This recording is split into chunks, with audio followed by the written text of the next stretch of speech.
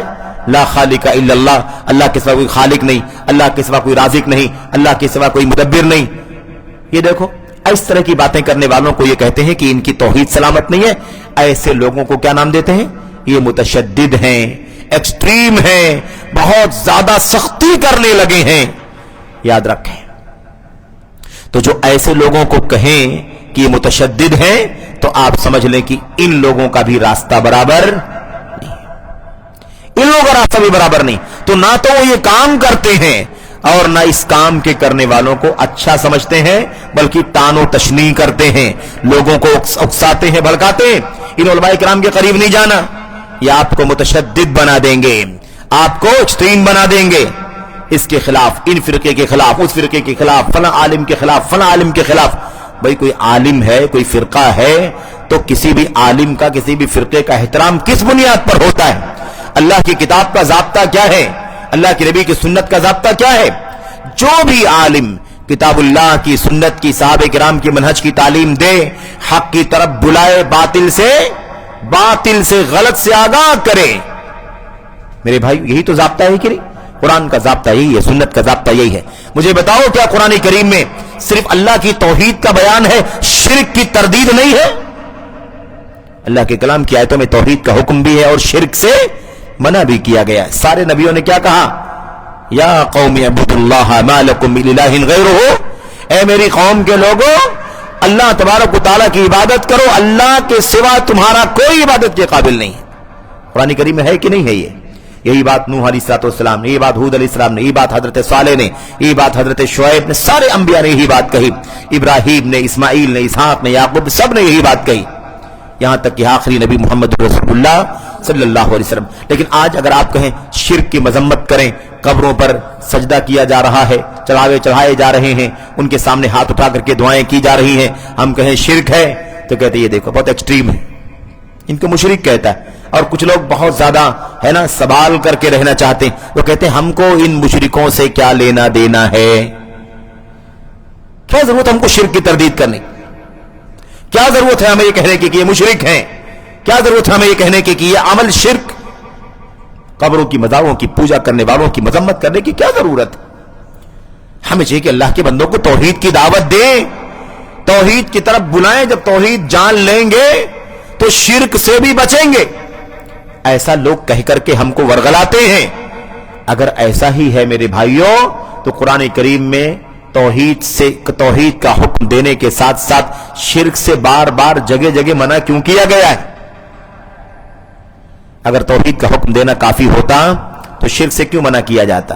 وَاعْبُدُوا اللَّهَ وَلَا تُشْرِكُوا بِهِ شَيْئًا, اللہ تبارک و تعالیٰ کی عبادت کرو, اللہ کے ساتھ کسی چیز کو شریک کیوں کہا گیا؟ کیوں کہا گیا؟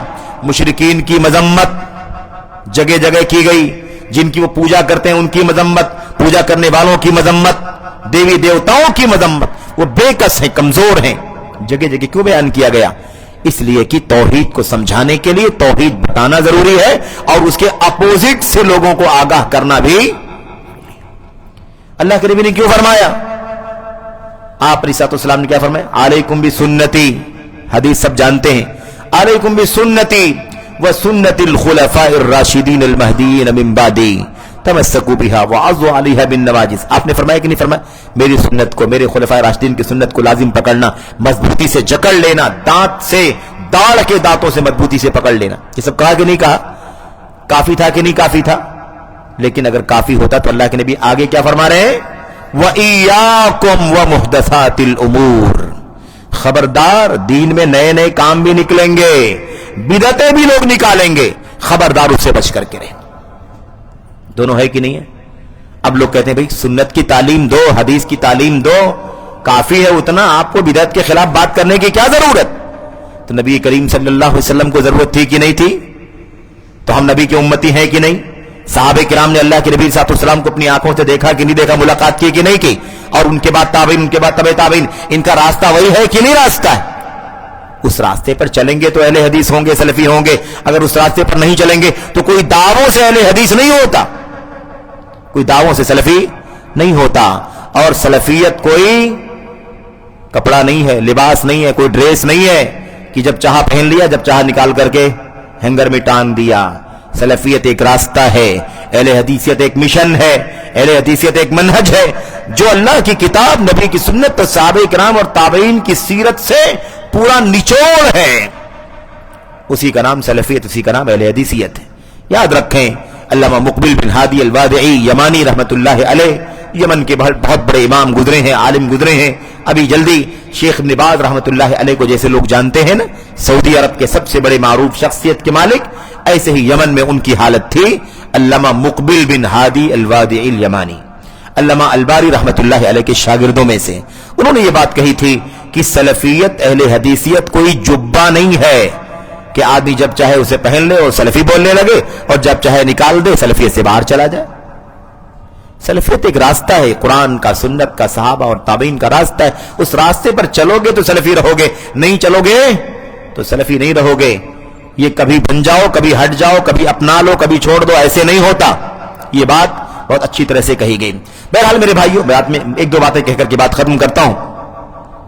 ہمیں اگلی ایک بات بہت اہم یہ جاننے کی ضرورت ہے کہ جو صحیح معنوں میں اس راستے پر چلنے والے لوگ ہیں، اس راستے پر چلنے والے لوگ ہیں، علماء ہیں یا علماء نہیں ہیں لیکن علم کی مجلسوں میں بیٹھنے والے طلباء ہیں، مساجد کے ذمہ داران ہیں، مدارس کے ذمہ داران ہیں، اس توحید و سنت اور سلفیت کے مشن کے لیے وقت کی، مال کی اور ساری صلاحیتوں کی قربانی دینے والے لوگ ہیں، ان سے بھی محبت ہونی چاہیے، ان سے بھی لگاؤ ہونا چاہیے، ان سے کہیں تھوڑی بہت اگر کمی کوتاہی بھی اگر ہو جائے تو ان سے نفرت نہیں کرنی چاہیے، کیونکہ معصوم کوئی نہیں ہے سوائے انبیاء علیہ السلام کی، غلطی سب سے ہو سکتی ہے۔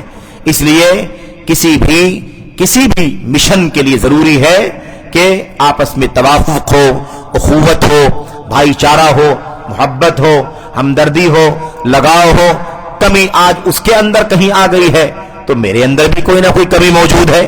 اس طرح سے ایک عقیدے پر رہنے کی وجہ سے، ایک مشن پر رہنے کی وجہ سے، اسی سلفیت اہل حدیثیت کے مشن پر رہنے کی وجہ سے اسے محبت ہے، دین کی مجلسوں سے، علم سے، علماء سے، کتاب سے، سنت سے، مساجد سے، دعوت سے، تعلیم و تربیت سے محبت ہے، اور اس میں وہ ساری کوششیں لگاتا ہے۔ کمی کبھی ہو جائے تو اسے درگزر کر دینا چاہیے۔ اس بات کی ضرورت اس لیے ہے کہ یہ مشن بہت زیادہ عظیم ہے۔ اس مشن میں اگر چھوٹی چھوٹی چیزوں پر ہم گرفت کریں گے، آپس میں ایک دوسرے سے دوری اختیار کر لیں گے، وہ اس سے قطع کلامی کر لے گا، وہ اس سے قطع کلامی کر لے گا، وہ اس سے دور بھاگے گا، وہ اس سے دور بھاگے گا، تو یہ مشن بہت عظیم ہے۔ ان چھوٹے چھوٹے جھگڑوں کی وجہ سے اس مشن کو کمزور نہیں ہونے دینا۔ یہ بات یاد رکھیں، یہ بات یاد رکھیں۔ ابو بکر و عمر سے زیادہ اونچا امت میں کوئی پیدا نہیں ہوا، لیکن ابو بکر عمر رضی اللہ تعالیٰ عنہما میں بھی ایک سے زیادہ موقعوں پر اختلاف ہوا، آپس میں اختلاف ہوا، تو میں ہو گئی۔ وقت نہیں ہے وہ ساری باتیں آپ کے سامنے پیش کرنے کا، لیکن میں آپ کو صرف اتنا بتانا چاہتا ہوں کہ اتنا تو میں ہو گئی، انسان ہے نا، انسان ہے، ہو جاتا ہے۔ اللہ کے نبی علیہ السلام کی مجلس میں ایسا معاملہ ہو گیا کہ صحابہ جو روایت کرتے ہیں نا حدیث کو، وہ صحابہ کہتے ہیں کاد الخیران ان یہلکا، قریب تھا کہ امت کے سب سے دو بہتر لوگ ہلاک ہو جاتے، اتنا اختلاف ہو گیا۔ تو اختلاف ہو جاتا ہے انسانوں میں آپس میں، لیکن سب نبی کے صحابی ہیں کہ نہیں؟